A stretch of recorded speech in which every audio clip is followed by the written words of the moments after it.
For thousands of years, peatlands stretched as far as the eye could see across parts of the UK. More than 80% have now been lost or damaged, a victim of human progress and the land needs of an ever-growing population.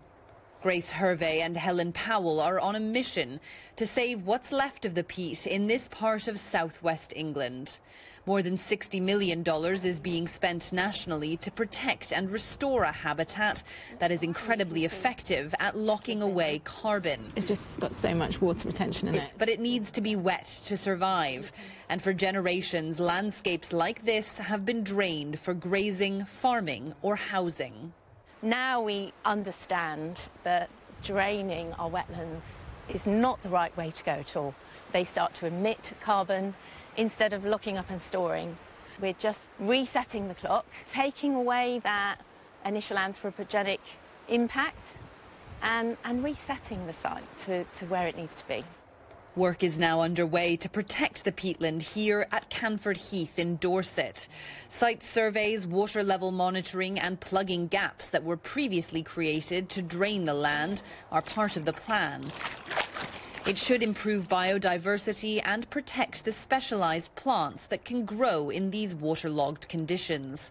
Over their lifetime, they capture carbon, then partially decompose over hundreds of years, storing it away in the peat layers that are formed. More than half of England's terrestrial carbon stores can be found in peat. Restoring it prevents that carbon from being released into the atmosphere, but it also helps manage flooding and wildfires.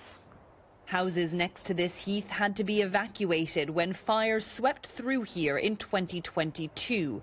By fully restoring sites like this, it adds natural protection to both homes and habitat. The burning of the peat soil, that's going to dry it out, disturb it, as well as the plant and vegetation communities on top of the surface, they get damaged. So they all need to kind of be recolonised and restored. By having more water on the surface, that will mitigate any potential natural wildfire instances occurring. Globally, it's estimated that peatlands now cover just 3% of the world's surface, yet holding nearly 30% of the soil carbon. The race is on to protect what's left of this once abundant habitat. Chapman, CGTN, Dorset.